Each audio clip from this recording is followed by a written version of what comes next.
चलिए हम आज सिद्ध करने वाले हैं उत्तल दर्पण में सिद्ध करें F बराबर R/2। जैसा कि इसको सिद्ध करने के लिए हमें बहुत आवश्यक है कि हमारा जो चित्र है उनको समझें, क्योंकि हमें यहाँ फिगर से ही हमें सब कुछ करना होता है। तो जैसा कि हम यहाँ एक दर्पण बना लिए हैं R और S, ये दर्पण उत्तल दर्पण है और उत्तल दर्पण की परिभाषा से हम जानते हैं कि जिनका परावर्तक सतह उभरा हुआ होता है उसे हम उत्तल दर्पण कहते हैं और इनका परावर्तक सतह ये है, देखिए ये उभरा हुआ है बिल्कुल। अब इसमें हम जो है हमारा जो x और x' जो है ये प्रधान अक्ष है और प्रधान अक्ष पर F फोकस और C वक्रता त्रिज्या है और P हमारा दर्पण के मध्य में है। इनको हम दर्पण के ध्रुव कहते हैं। हम प्रतिबिंब की रचना से हम यह बिल्कुल अच्छी तरीक़ा से पढ़ चुके हैं कि प्रतिबिंब यानी कि रचना के नियम से कि जो प्रकाश किरण प्रधान अक्ष के समांतर दर्पण पर आपतित होता है उत्तल दर्पण में, वह परावर्तन के पश्चात फोकस से आता हुआ प्रतीत होता है। फोकस से आता हुआ प्रतीत होता है। तो देखिए यहाँ परावर्तन के पश्चात ये वास्तव में जा किधर है, BN की दिशा में, लेकिन लग रहा है क्या कि कहाँ से आ रहा है, F से होकर के आ रहा है। ठीक है, इस प्रकार से। तो यहाँ हम देख सकते हैं हम क्या किए, C से बिंदु B पर B और M लंब डालें और अभिलंब और आपतित किरण के बीच बनने वाला कोण को आपतन कोण, जिनको हम I से लिखे हैं, और परावर्तित किरण और अभिलंब के बीच बनने वाला कोण को R, जिनको हम R से लिखे हैं, परावर्तन कोण कहते हैं। फिर हम यहाँ देख सकते हैं कि बहुत सारी चीज़ें लिखे हुए हैं और इनको समझने के लिए हमें चाहिए कि इन चित्रों को लिखते जा रहे हैं ताकि हमें समय का बचाव हो चित्र से। यहाँ देखिए हम जो बात कर रहे हैं हमें सिद्ध करना है F बराबर R/2। तो हमें सबसे पहले इस चित्र के अनुसार हम जो किए हैं यहाँ कार्य किए हैं उनको लिख लेते हैं। यहाँ से यहाँ तक की दूरी को यानी P से F तक की दूरी को फोकस दूरी कहते हैं। P से F तक की दूरी को फोकस दूरी हम यहाँ लिख सकते हैं। फोकस दूरी बराबर P और F बराबर हो जाएगा, इनको हम लिखेंगे F।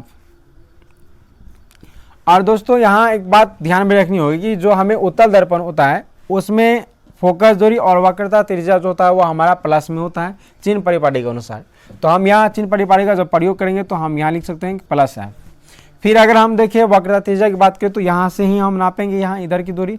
तो P से C तक की दूरी को वक्रता त्रिज्या कहते हैं और इसलिए हम इन्हें कह सकते हैं कि वक्रता त्रिज्या बराबर वक्रता त्रिज्या PC बराबर हो जाएगा +R। ठीक है, चित्र से ही हम यहाँ देखते हैं कि हमारा जो कोण है A, B और M, ये आपतित किरण और अभिलंब के बीच बना कोण है, तो इसे हम कहेंगे आपतन कोण। तो यहाँ हम लिख सकते हैं आपतन कोण बराबर आपतन कोण A, B और M बराबर हो जाएगा क्या, कोण I। फिर अगर हम देखें तो यहाँ M या हम लिख सकते हैं MBN, ये अभिलंब और परावर्तित किरण के बीच बनने वाली कोण है जिसे हम R से लिखते हैं। तो हम यहाँ लिख सकते हैं क्या,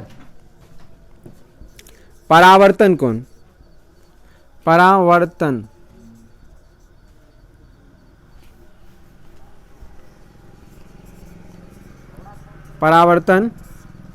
कोण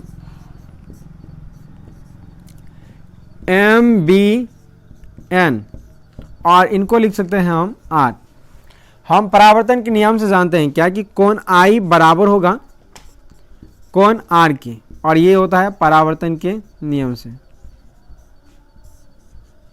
परावर्तन के नियम से। उसके बाद यहाँ देखिए कि हमारा कोण A, B और M, या हम इनको ऐसे लिख सकते हैं या तो फिर पहले लिख सकते हैं कि MBN बराबर है FBC या CBF के, उल्टा भी लिख सकते हैं CBF या FBC भी लिख सकते हैं। हमें बीच में रखना है B को, क्योंकि हम कोण इनके बारे में देख रहे हैं, इनकी चर्चा कर रहे हैं, यानी ये कोण और ये कोण हमारा सम्मुख कोण से क्या हो जाएगा, बराबर हो जाएगा। कहने का मतलब क्या कि कोण MBN बराबर होगा कोण CBF एफ, और ये किसके बराबर होगा, तो ये बराबर हो जाएगा कोण आर के, और ये हो जाएगा सम्मुख कोण से, सम्मुख कोण से। ठीक है, उसके बाद हम देखते हैं क्या कि ये जो हमारा कोण है ए बी और एम, यानी ये आपतन कोण बराबर हो जाएगा संगत कोण से कि बी सी एफ के, यानी ये कोण के बराबर हो जाएगा। तो हम यहां लिख सकते हैं पुनः फिर क्या, कोण ए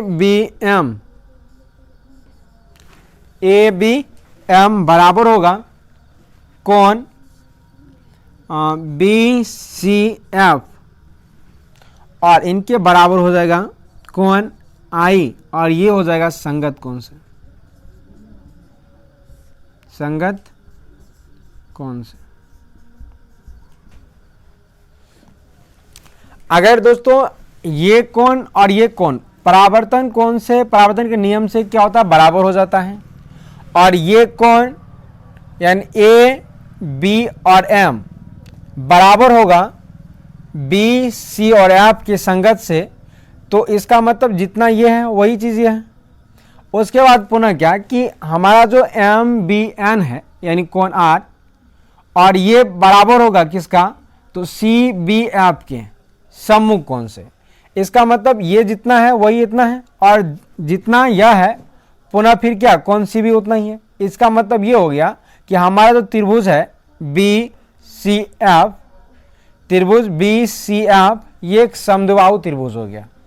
क्या, यानी त्रिभुज, आप बात करते हैं त्रिभुज बी सी एफ से, तो दोस्तों बी सी एफ जो है वह समद्विबाहु त्रिभुज हो गया।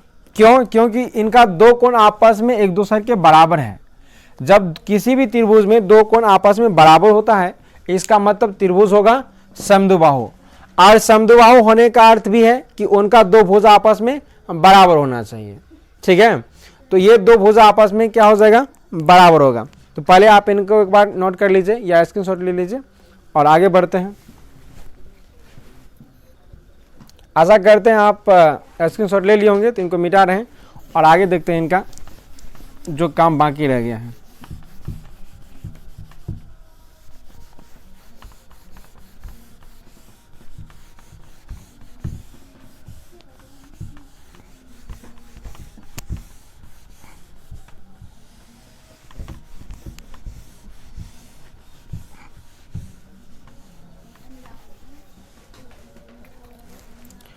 चलिए हम यहाँ लिखे हुए हैं कि जो त्रिभुज है त्रिभुज बी सी एफ एक समद्विबाहु त्रिभुज होगा, एक समद्विबाहु त्रिभुज है, त्रिभुज है। अगर ये समद्विबाहु त्रिभुज है तो जाहिर सी बात है कि इनकी दो भुजा आपस में बराबर होगा, और वह दो भुजा कौन होगा, तो ये दो भुजा हो सकता है सी एफ बराबर होगा एफ बी के, या हम बी एफ के बराबर लिख देंगे। ठीक है, तो यहां हम लिख सकते हैं इसलिए सी एफ बराबर होगा एफ और बी के, एफ और बी के। एक चीज और यहां समझना है कि अगर हम मान लेते हैं कि जो प्रकाश किरण हम यहां बिंदु बी पर आपतित किए, यही प्रकाश किरण अगर हम बिंदु पी पर आपतित करें तो क्या होगा, तो होगा क्या कि दोस्तों ये जो पी है बी है वह पी पर आ जाएगा, और तब हमारा जो सी और एफ और बी है यानी ये दूरी वह बराबर हो जाएगा पी और एफ के। क्या करने से, बिंदु को यानी बिंदु बी को पी के समीप लाया जाए, अर्थात पी पर से ही इस रेखा को गुजारा जाए। तो इस कंडीशन में क्या होगा, हमारा जो एफ और बी की लंबाई ये वाला ये नीचे आ जाएगा और बराबर हो जाएगा पी एफ के। तो ये कब होगा, तो हम फिर से लिखते हैं, यदि बिंदु बी को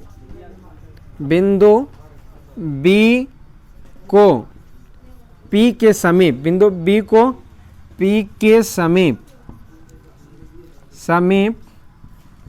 लाया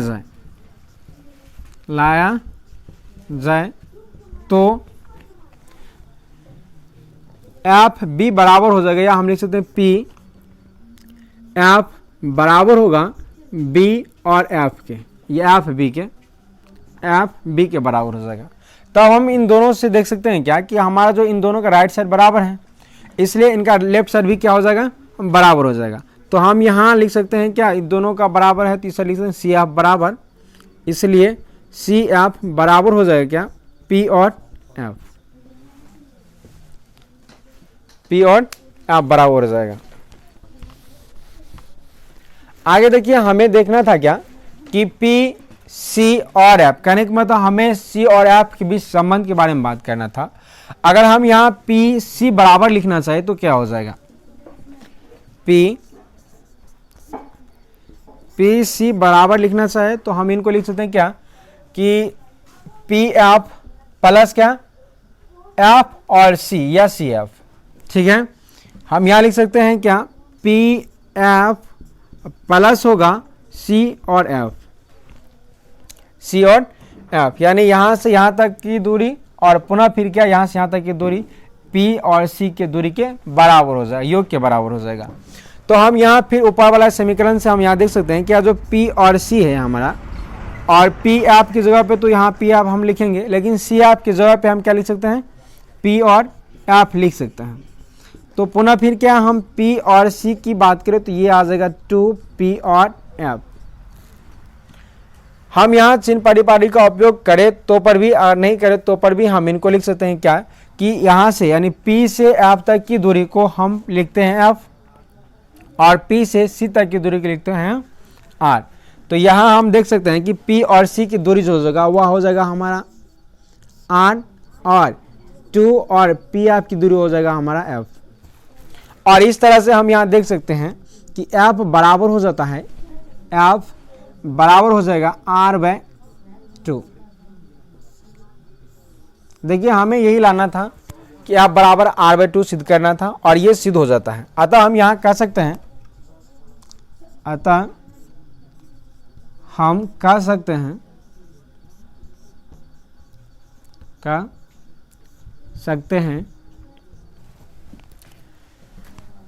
हैं कि गोलीय दर्पण का फोकस दूरी, गोलीय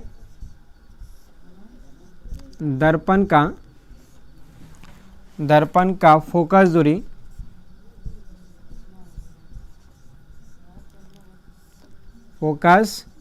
दूरी उसकी वक्रता त्रिज्या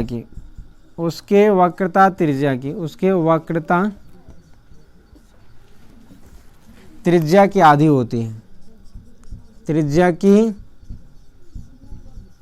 आधी